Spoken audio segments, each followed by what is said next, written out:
Hello दोस्तों, स्वागत है आपका अपने यूट्यूब चैनल आउटलाइन क्लासेस पर। मैं राजेश एक बार फिर आपको लेकर आया हूँ यूपी पुलिस के टेस्ट नंबर 8 में। दोस्तों आज है टेस्ट नंबर 8। इससे पहले 7 हो चुके हैं। जैसे कि आपने बताया बहुत अच्छा रिस्पॉन्स रहा, क्वेश्चन क्वालिटी बहुत अच्छी है। आज थोड़ा मेरा गले में प्रॉब्लम है, कोल्ड वगैरह हुआ तो एडजस्ट करना, आज थोड़ी आवाज़ कम भी आ सकती है। ठीक है, कोशिश करूँगा अच्छे से अच्छे देना। और दोस्तों सबसे पहले बात मैं ये बता दूँ कि आप जो भी इसको देख रहे हैं, ठीक है, प्रैक्टिस सेट नंबर 8, दोस्तों ये मत सोचिएगा कि ये डिजिटल बोर्ड नहीं है तो आपको है क्वेश्चन क्वालिटी ऐसी मिलेगी। दोस्तों क्वेश्चन क्वालिटी जरूरी नहीं कि डिजिटल बोर्ड पर ही अच्छी मिले। आपको सिलेक्शन लेना है, आपको खुद तय करना है कि आपकी क्वेश्चन क्वालिटी कैसी है। ठीक है, वरना मैंने देखा है डिजिटल बोर्ड पे आजकल बच्चा देखता है कि यार ये तो डिजिटल बोर्ड है ही नहीं, तो मैं इस पर क्यों करूँ। वो भाई मेंटेलिटी निकाल दो निकाल दो निकाल दो, क्योंकि हम लोग विगनर हैं यूट्यूब चैनल वाले। हम आपको कोशिश ये करेंगे कि ज़्यादा से ज़्यादा अच्छा दे, कि हमारा जल्दी ग्रोथ हो। समझ में, ज़्यादा से ज़्यादा अच्छा कंटेंट आपको दे। आपका जो बड़े चैनल है या कुछ भी है, उनका एक बार फिक्स हो चुका है, वो जैसे देंगे आपको पढ़ना पड़ेगा, आप विश्वास भी कर लेंगे उन पर। क्यों? क्योंकि उनका डिजिटल बोर्ड है, अच्छे अच्छे मतलब संसाधन है उनके पास। लेकिन हम कोशिश करेंगे कि हम इसी के थ्रू आपको अच्छा दें। ठीक है, इसलिए क्वेश्चन क्वालिटी बेहतरीन से बेहतरीन आप लगाइए इसको। डेली 80 साइड मैंने सेट किए हैं, 80 टेस्ट आप लगा ले, 30 से प्लस ही आपके क्वेश्चन जाने वाले हैं। ठीक है, तो आज का शुरू करते हैं आपका टेस्ट बिना टाइम वेस्ट किए। तो देखिए दोस्तों, आज का थोड़ी कोल्ड वगैरह हुआ है, ठीक है, प्रॉब्लम हो सकती है। चलो देखते हैं पहला क्वेश्चन। पहला क्वेश्चन आपका, भारत की संविधान सभा का गठन किया गया, मतलब आपको बताना है कि भारत की जो संविधान सभा का गठन है वो किस के द्वारा किया गया था। क्रिप्स प्रस्ताव के अंतर्गत किया गया था, कैबिनेट मिशन योजना के अंतर्गत किया गया था, या फिर आपका भारतीय स्वतंत्रता अधिनियम के अंतर्गत किया गया था, या फिर माउंटबेटन योजना के अंतर्गत किया गया था। आपको बताना है किसके अंतर्गत इसका गठन किया गया था, बताइए ऑप्शन।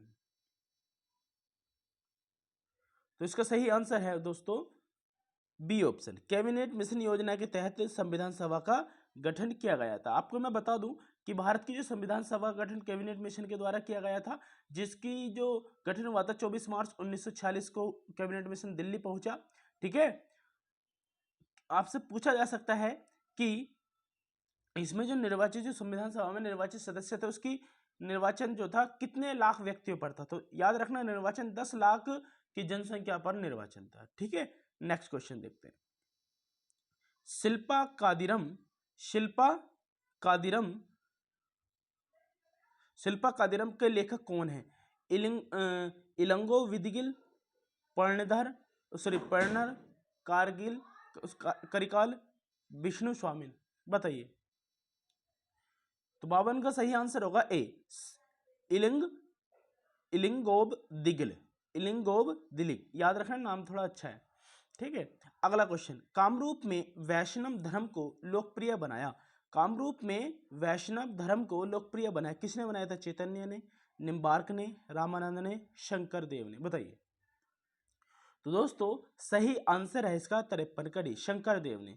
कामरूप में वैष्णव धर्म को लोकप्रिय बनाने का काम किसने किया था?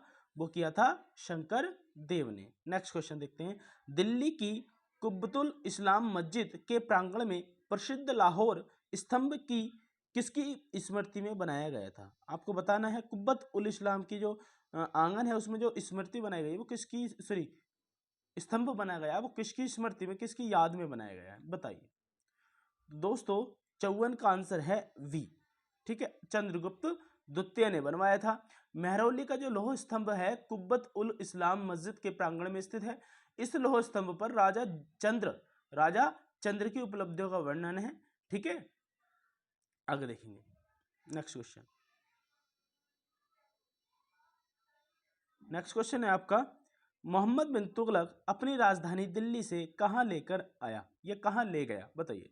दौलताबाद, कालिंजर, कन्नौज, या फिर लाहौर, बताइए। तो दोस्तों इसका सही आंसर है दौलताबाद। मोहम्मद बिन तुगलक अपनी राजधानी दिल्ली से दौलताबाद ले गया था। ठीक है, अगर मैं बात करूं मोहम्मद बिन तुगलक के बारे में, तो मोहम्मद बिन तुगलक जो था कैसे था?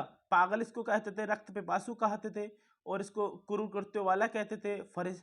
ठीक है, इसको इन नामों से जाना जाता था। ठीक है, नेक्स्ट क्वेश्चन, 21 जनवरी को किसका जन्म दिवस मनाया जाता है? आपको बताना 21 जनवरी को किसका जन्म दिवस मनाया जाता है? गुरु गोविंद सिंह का, या फिर सुभाष चंद्र बोस का, देवेंद्रनाथ का, या फिर चंद्रशेखर आजाद का? बताइए। तो दोस्तों इसका आंसर है ए, गुरु गोविंद सिंह का। 21 जनवरी को गुरु गोविंद सिंह का दिवस मनाया जाता है। नेक्स्ट क्वेश्चन देखेंगे, देव समाज का संस्थापक निम्नलिखित में से कौन सा था? आपको बताना है देव समाज का संस्थापक 57 ए। बताइए। 57 का आंसर हो जाएगा आपका सी ऑप्शन, शिव नारायण अग्निहोत्री। देव समाज का जो संस्थापक था वो शिव नारायण अग्निहोत्री था। दोस्तों याद रखें, ये क्वेश्चन बहुत क्वालिटी से मैं निकाल के ला रहा हूँ, ठीक है, बहुत अच्छे अच्छे क्वेश्चन है। दोस्तों एक बार बस इतना सपोर्ट कीजिए, आपसे मुझे सिर्फ इतना चाहिए। अगर आपको लगता है कि आप दे सकते हैं तो सिर्फ इसको एक बार शेयर कर दीजिए और स्टेटस लगा दीजिए। जैसे आप क्लास देखते हैं 10 सेकंड लगते हैं, अगर आप 10 सेकंड मुझे दे सकते हैं एक बड़ा भाई छोटा भाई होने के नाते, तो आपको ये जरूर देना है, ठीक है। आपके सपोर्ट से शायद मैं कुछ अच्छा कर पाऊँ, ठीक है, क्योंकि बिना आपके सपोर्ट के कुछ हो नहीं सकता, इसलिए आप स्टेटस लगा सकते हैं, ठीक है, इच्छा है आपकी, ठीक है, अच्छा लगेगा मुझे। 58 क्वेश्चन, निम्नलिखित में से कौन सा राज्य भारत में अभ्रक का सबसे प्रमुख उत्पादक है? आपको बताना अभ्रक का सबसे प्रमुख उत्पादक कौन सा है? झारखंड, या कर्नाटक, या फिर राजस्थान, या फिर मध्य प्रदेश? बताइए। तो इसका सही आंसर होने वाला है क्या? ए ऑप्शन, झारखंड अभ्रक का सबसे प्रमुख उत्पादक है, ठीक है। 46% भाग, कितना दोस्तों? 46% जो भाग है वो यहीं से आता है, ठीक है। कितना? 46%, ठीक। देखेंगे निम्नलिखित में से क्या सुमेलित नहीं है? बताना, आपको सुमेलित बताना कौन सा नहीं है। सिपकिला जो है दर्रा हिमाचल में है, लिपुलेख उत्तर प्रदेश में है, नाथुला सिक्किम में है, या जोजिला कश्मीर में? बताइए। तो दोस्तों आपको पता ही होगा, सिपकला तो है ही हिमाचल प्रदेश में, नाथुला भी सिक्किम में ही है ना, और जोजिला कश्मीर में है, लेकिन लिपुलेख उत्तर प्रदेश में नहीं है। ये कहाँ पर है? ये उत्तराखंड में है, ठीक है। कहाँ पर है? उत्तराखंड में। नेक्स्ट क्वेश्चन, हरित क्रांति के परिणाम स्वरूप निम्नलिखित में से किस फसल के उत्पादन एवं उत्पादकता में अधिकतम लाभ हुआ था? आपको ये बताना है कि कौन सी ऐसी फसल थी जिसमें हरित क्रांति के परिणाम स्वरूप सबसे ज्यादा लाभ हुआ था, बताना है। तो दोस्तों ज्वार में हुआ था, मक्का में हुआ था, चावल में हुआ था, या फिर गेहूं में हुआ था? बताइए किस में हुआ था। तो दोस्तों आपको पता है सबसे ज्यादा किस में हुआ था? गेहूं में हुआ था। सबसे ज्यादा कहाँ हुआ था दोस्तों? गेहूं में हुआ था, ठीक है। नेक्स्ट क्वेश्चन देखेंगे। नेक्स्ट क्वेश्चन है आपका, उज्जैन स्थित है। आपको बताना उज्जैन कहाँ स्थित है? चंबल नदी पर स्थित है, छिप्रा पर स्थित है, गोदावरी पर है, या फिर नर्मदा पर है? बताइए। तो दोस्तों इसका आंसर क्या होने वाला है? बी ऑप्शन, छिप्रा नदी पर स्थित है। कौन? उज्जैन। उज्जैन कहाँ स्थित है? छिप्रा नदी पर। यह नदी जो है इंदौर जिले की काकरी कारडी नामक पहाड़ी से निकलती है। कहाँ से? जो छिप्रा नदी है कहाँ से निकलती है? काकरी कारडीन नामक पहाड़ी से निकलती है ना। ये चंबल नदी की सहायक नदी, किसकी? चंबल नदी की। अच्छा, उज्जैन का जो विख्यात महाकालेश्वर मंदिर है वो यहीं स्थित है, ठीक है, तो याद रखिएगा आगे। चलो नेक्स्ट क्वेश्चन, ड्रेकन्स वर्ग पर्वत किस देश में स्थित है? आपको बताना है ड्रेकन्स वर्ग पर्वत किस देश में स्थित है? ड्रेकन्स वर्ग, बताइए। तो इसका आंसर हो जाएगा बी ऑप्शन, सॉरी 62 का हो जाएगा सी ऑप्शन। सी ऑप्शन क्या है आपका? दक्षिण अफ्रीका। तो ड्रेकन्स वर्ग जो पर्वत है वो साउथ अफ्रीका में या दक्षिण अफ्रीका में स्थित है। नेक्स्ट क्वेश्चन देखेंगे, चंद्रमा की पृथ्वी से दूरी होती है, आपको बताना है चंद्रमा की पृथ्वी से दूरी कितनी है? 364 हजार किलोमीटर, 300,000 किलोमीटर, 446,000 किलोमीटर, या 384,000 किलोमीटर? बताइए। तो दोस्तों इसका सही आंसर होने वाला है डी ऑप्शन, 384,000 किलोमीटर चंद्रमा की पृथ्वी से दूरी है, ठीक है। आगे देखेंगे नेक्स्ट क्वेश्चन,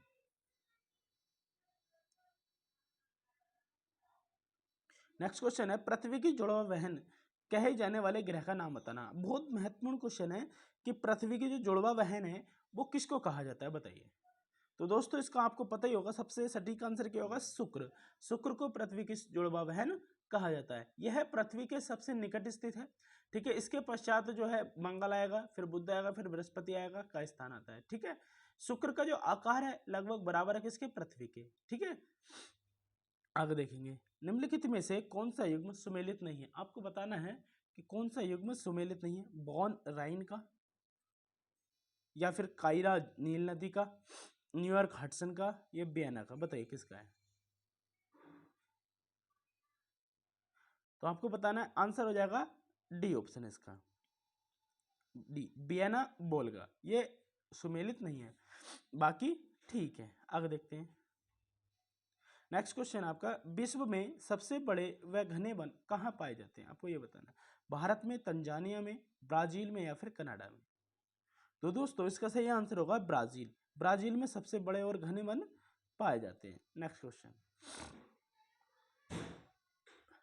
नेक्स्ट क्वेश्चन आपका, निम्नलिखित में से कौन एक जैवीय कारक नहीं है? आपको बताना है कौन सा एक ऐसा है जो जैवीय कारक नहीं है। 67 बताइए। तो डी ऑप्शन आपका 67 का हो जाएगा आपका डी ऑप्शन। प्रस्तर जो है एक जैवीय कारक नहीं है। हवा में आर्द्रता को नापने के लिए कौन सा उपकरण प्रयोग में लाया जाता है? आपको बताना है, हवा में जो नापने के हवा में जो आर्द्रता होती है, नमी होती है, उसको नापने के लिए क्या है? हाइड्रोमीटर, हाइग्रोमीटर, स्पेक्ट्रोमीटर, या फिर यूडियोमीटर? बताइए। तो दोस्तों इसका सही आंसर होगा हाइग्रोमीटर। ठीक है। Next question. स्टील मुख्यतः एक मिश्रण है लोहे और किसका? बताइए। स्टील जो मुख्यतः मिश्रण है लोहा और इसके साथ कौन सा मिलाया जाता है? बताइए। तो दोस्तों इसके साथ मिलाया जाता है कार्बन। तो डी ऑप्शन इसका ठीक हो जाएगा। मलेरिया से प्रभावित होने वाला अंग है? आपको बताना है मलेरिया से कौन सा अंग प्रभावित होता है? बताइए। तो इसका सही आंसर हो जाएगा आपका डी ऑप्शन, प्लीहा। दोस्तों मलेरिया से प्लीहा प्रभावित होता है। ठीक है। अगर मैं बात करूं मलेरिया के उपचार के लिए एंटीवाइन जो होता है, एंटीवाइन एवं कुनैन की दवा लेनी चाहिए। एंटीवाइन और कुनैन, है ना, कुनैन की दवा लेनी चाहिए। ठीक है। आगे देखेंगे जरा। तो डी ऑप्शन डी। विश्व बैंक का आपको बताना है मुख्यालय कहाँ पर है?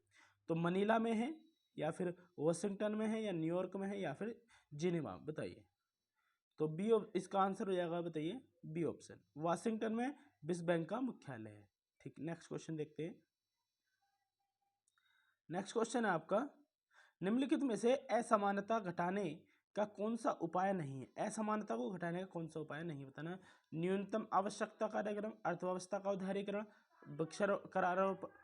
कर आरोपण, या भूमि सुधार? बताइए। तो 72 का हो जाएगा आपका बी ऑप्शन। बताइए।